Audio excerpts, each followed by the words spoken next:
Welcome to the Arcanist, where chaos meets precision and purple tornadoes are just part of your natural habitat. This is a high-speed, high-impact arcane build designed to slash, blink, and blast your enemies with magic and melee mayhem. Whether you're dual-wielding, swinging a two-hander, blasting with an orb, or channeling a staff, if it casts crits or deletes bosses, it's part of this build. You're not just a spellblade or a mage, you're a one-person arcane apocalypse. This is built for version 3.1.10. The Arcanist blends rapid spellcasting with spellblade close combat, making it one of the most satisfying hybrids to play. You'll fly through flights with mobility, crit-based burst, and a flurry of arcane damage. But don't get cocky. You're still squishy. Glass cannon rules still apply. Dodge smart, hit hard, and always assume something is aiming for your face.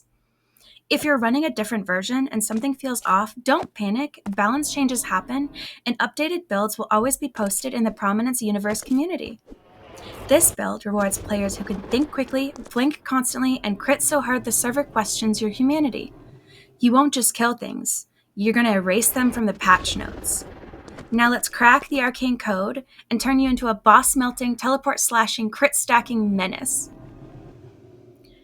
Arcane spell tomes. What they do and how to craft them. The first one we're going to go over is the Tome of Arcane. It's a pure mage starter tome. This is the base spellbook for the arcane class and the easiest to craft. Use it if you're a mage using a staff and want to start blasting from range, or if you're brand new to the arcane class. Craft the Tome of Arcane at a spellbinding table surrounded by 18 vanilla bookshelves using one book and some lapis. This is your foundational tome, and you'll need it to craft the other two arcane spellbooks. The second book we're going to go over is called Arcane Techniques. This is called the Spellblade Special. This is the book for spellblades designed for close-range spellcasting swordplay. Use it if you want to fight up close with dual blades or a spellcasting sword. Craft it using a smithing table combining the Tome of Arcane, a rogue handbook, and an arcane rune.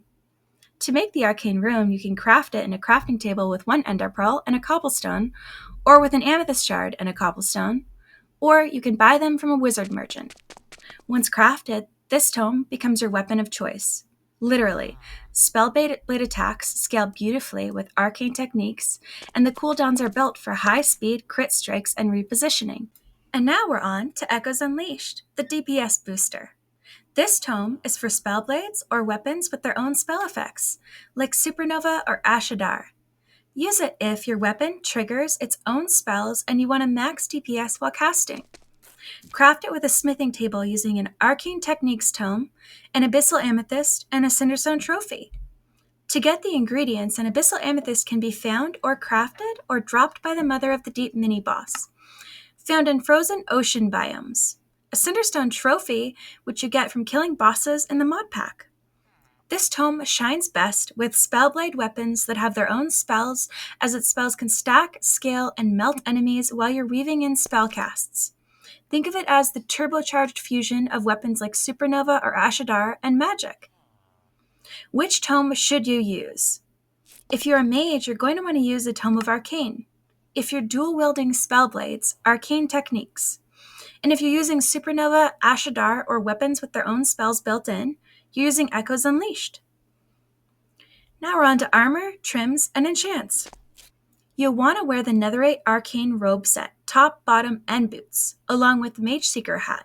This combo gives you both durability and an enormous boost to spell critical damage. Your stat priorities for reforging are armor, armor toughness, speed, and spell haste. The enchants you're going to want for your helmet, the Mage Seeker hat, are Amplify Spell 3, Magic Protection 5, and Multi-Roll 6, as well as Spell Volatility 2. For chest, legs, and boots, you're going to want the Netherite Arcane robes. And for your enchants, you're going to want Amplify Spell 3, Magic Protection 5, Spell Volatility 2, and Sunfire 5. For your legs only, you're going to want Acrobat 9 and Multi-Roll 6 as well. And for your boots only, you're going to want Long-Footed and optionally Depth Strider 7 or Feather Falling. For trim, I would recommend Diamond Trim for survivability in close range where you'll spend most of your time as a spellblade. You can add it to your armor by throwing your armor in a smithing table with a template and a piece of diamond. For accessories, charms, and utility, your best-in-slot jewelry is an amulet of unfettered magics and 2 rings of omnipotence. This jewelry adds arcane power, spell haste, and critical spell chance, essential for your DPS scaling. If you can't get the best-in-slot jewelry yet, you can use the topaz for now. It still gives a boost, but it's not as good. Now we're on to crafted charms and trinkets. The Charm of Regeneration 2 keeps you alive during burst windows. This charm is easily crafted with 3 potions and 6 blaze powder, but be aware, these charms have limited durability unless you infuse them or make them unbreakable with a hardening catalyst. The Charm of Invisibility can boost your damage when paired with the Ambush enchant and obviously makes you invisible. You can craft an Undying Soul, and it converts 30% of incoming damage into healing over 4 seconds. It requires 5 gold ingots, a gas tier, and a totem of Undying to cast. You can also craft Turtle Bracers for physical DPS. It has a 60% chance to reduce damage by 35%, and it requires 2 skits and an iron ingot to craft. But make sure you make 2 of them, as the chances are 30% each and they stack. The Amethyst Bracer are similar to the Turtle Bracers, but they have magic DPS protection. It's a 50% chance for spells received to deal 50% less damage. These require 2 amethyst each and an iron ingot, and they stack as well. Now on to the Usain Bolt socks, for that sweet speed boost. These are crafted by combining socks twice with a potion of swiftness and gleaming powder. Then you need a novelty drinking hat and feeding upgrade for your backpack for auto-eating and drinking potions during fights. And the recommended backpacks are Creeper. If a player is going to die, it creates an explosion which damages every player around, granting player absorption, regeneration, and fire protection effects. The ability is available every few minutes. The Dragon Backpack gives the player regeneration and strength. The Magma Backpack gives the player fire resistance. And the Blaze Backpack gives the player immunity to fall damage and small fireballs sent by a blaze. Now we're on to weapons. Flates, bolts, and blasts. You've got spells, you've got style, now you need weapons worthy of your arcane ascent. Whether you're a spellblade charging in with twin enchanted swords or a calm calculated mage lobbing bolts from a staff, you've got options, lots of them. Let's break it down. For early game spellblade, cut, and crit, you're going to want to use a dual wield setup, which is 2 crystal cutlasses, made specifically for synergy with the Arcane Techniques tome. First, craft an arcane spellblade. It requires 1 golden sword, 2 gold ingots, 1 diamond, and an amethyst shard. Using the arcane spellblade, craft 2 crystal cutlasses. Combine the arcane spellblade in a smithing table with 1 arcane rune and a rune gleam ingot. As a bonus, each crystal cutlass comes with Sonic Strike, which is a built-in spell that charges up a deadly attack against all enemies in a line, teleporting behind the last one and dealing 4 physical damage plus an additional 2 to 4.8 arcane spell damage. At minimum, gain 1 haste and strength per 4 arcane power. The cast time is 1.8 seconds. If you prefer big swings, you can use the Arcane Claymore or a Starforge. If dual wielding isn't your style, there's the Arcane Claymore and Starforge. These are 2-handers, and one of them, the Arcane Claymore, spins like a Beyblade and hits like a meteor. The Starforge is similar. The crafting path for the Arcane Claymore is an Arcane Spellblade, a block of gold, 2 gold ingots, and 3 amethyst shards. The built-in spell is Maelstrom, a spinning AoE attack that shreds through clustered mobs while boosting DPS through raw speed. Spin continuously, dealing 3.4 physical damage and 1.4 to 3.4 arcane damage per second minimum. Gain 1 haste and strength per 4 arcane power. The cast time is 7.2 seconds, the range is 3.5 blocks, and the cooldown is 7.2 seconds. As a pro tip, switch between the cutlasses and Claymore mid-fight for speed, style, and max uptime on spells. The Claymore and Starforge is your clear tool. The cutlasses are your single-target crit machines. If you're leaning caster, meet the Arcane Orb. On the other side, if we are to go into caster a bit more, well, you will be using the Tome of Arcane, by the way, we will find the Arcane Orb, which lets a caster move normally while casting. The crafting recipe requires 4 glass, 2 emeralds, 2 amethyst shards, and a diamond. The best stats for it are plus 25% spell crit haste, plus 20% spell crit chance, and it allows you to move while casting. Yes, you heard that right. While it doesn't come with a built-in spell, the orb is one of the smoothest caster tools in early game mage play. It's perfect for staying mobile while casting and dodging. It works well in tandem with the rest of the arcane weapons. Now the classic Arcane Wand and Staff. These are basic but beautiful and both come with Arcane Bolt baked in and are great if you're just starting out. Arcane Bolt shoots a bolt of energy causing 0.6 to 1.5 arcane spell damage minimum. The cast time is 0.3 seconds and the range is 48 blocks. The Arcane Wand requires 1 gold ingot and an amethyst shard to craft, and the Arcane Staff requires a stick, 1 gold ingot, 1 ender pearl, and 2 amethyst shards. If you're ready to upgrade, toss either one into a smithing table with netherite and a smithing template for a slightly boosted arcane power. Are they worth upgrading? Honestly, if you don't have better gear yet, absolutely. If you're saving materials for a higher tier build, maybe not. They'll serve you well until you're ready to go further. Now the endgame pre-artifact option is the Crystal Arcane Staff. The Crystal Arcane Staff is possibly your just before artifact solution. And it's strong. It's similar to the rest. It offers an increase to the arcane damage and has similar mechanics to the Arcane Staff. It also comes with Arcane Bolt built in. The crafting recipe is 2 Aetherium ingots, 2 Aurora crystal shards, and 1 ender pearl. You'll need to explore the end to get these materials. The Crystal Arcane Staff is a powerhouse for pure arcane mages and arguably best in slot until Ekavar. So which weapon should you use?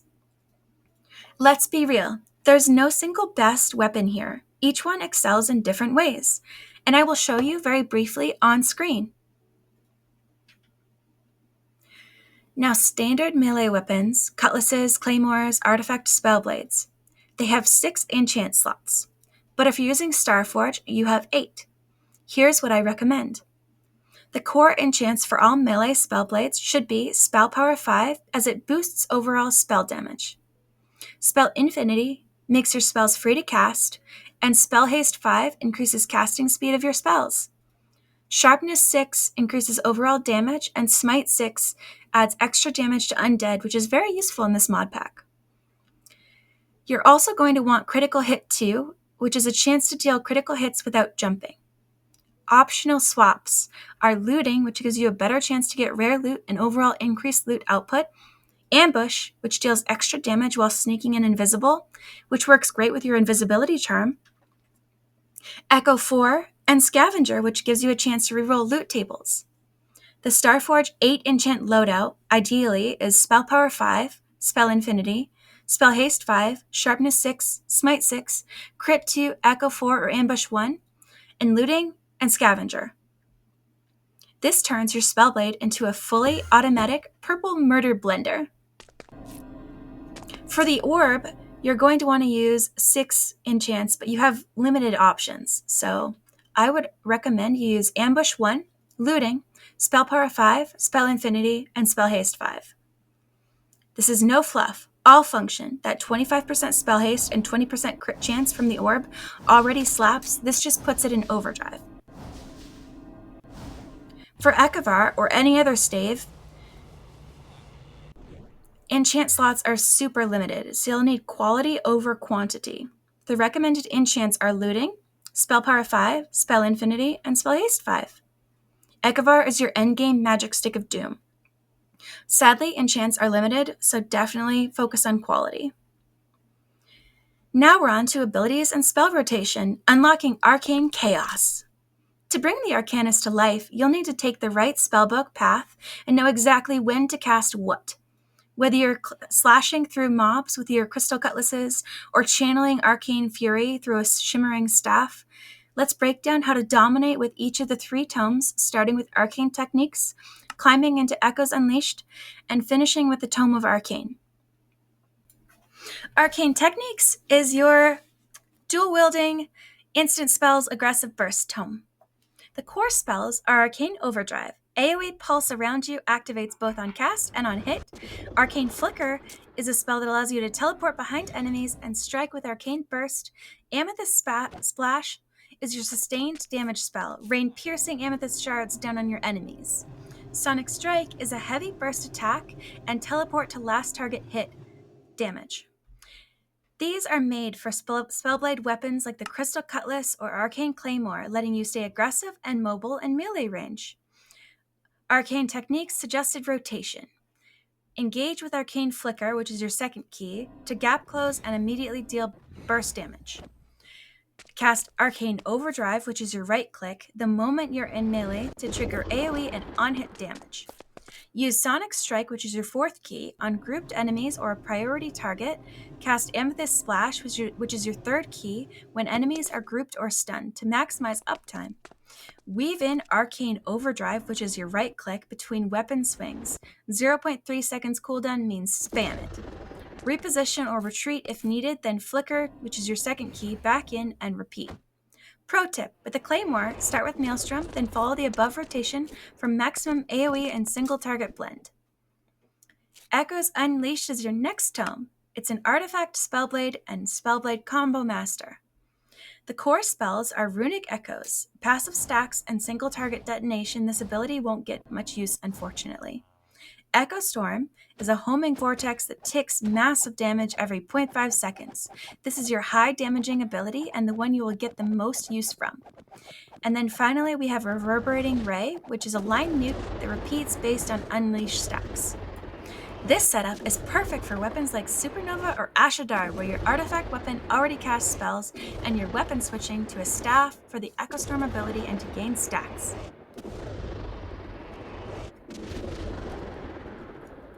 Echoes Unleashed suggested rotation. Build stacks of Unleashed passively every 4 seconds. You'll want 3 stacks to start.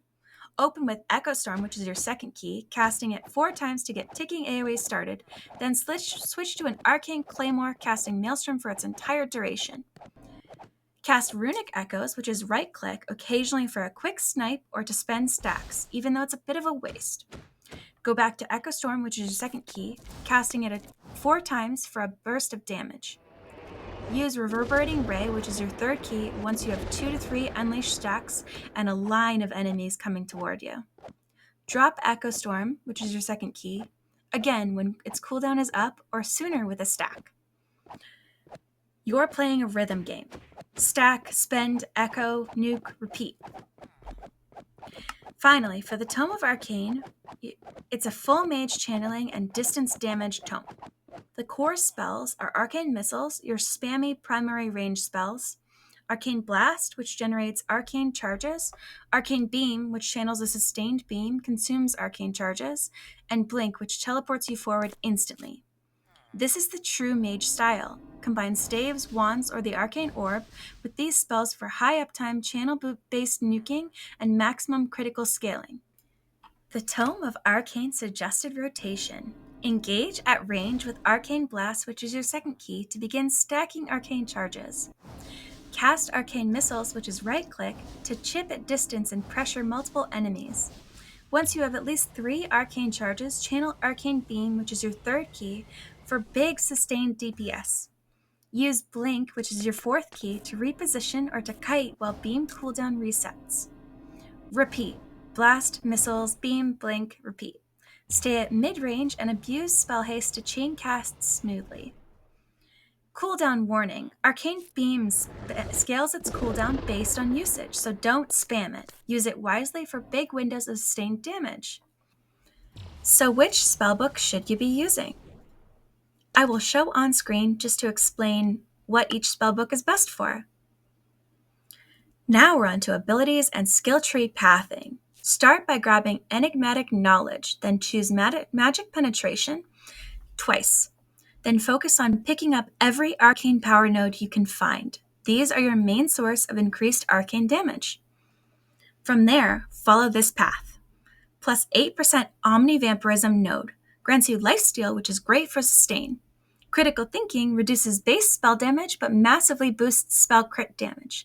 This pairs perfectly with the Mage Seeker Hat's plus 40% spell crit bonus.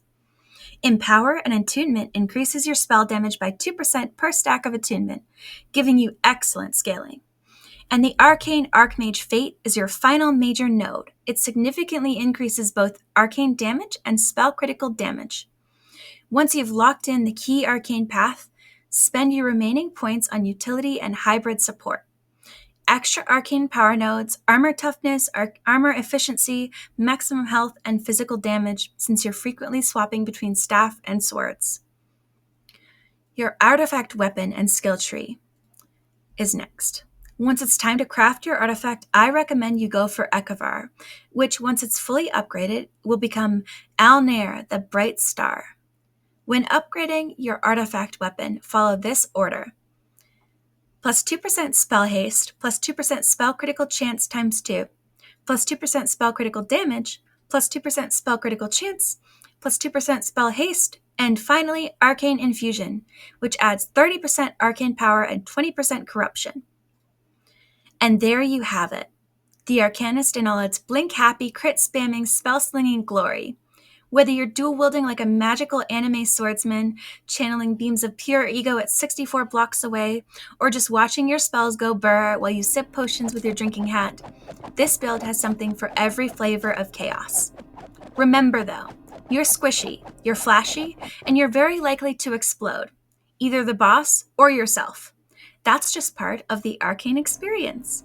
If this guide helped you delete mobs faster, dodge like a caffeinated hummingbird, or finally get revenge on that one boss that kept one-shotting you through the floor, drop a comment, scream into the void, or subscribe. Want more builds, bad puns, or emotional support when you get one-shot again? Come hang out with us in the Prom Discord. We're all in there theory crafting, memeing, and occasionally crying over terrible puns together. I will link it below. Until next time, stay fast, stay flashy, and may your cooldowns always be short and your crits always be fatal. And remember, crit happens.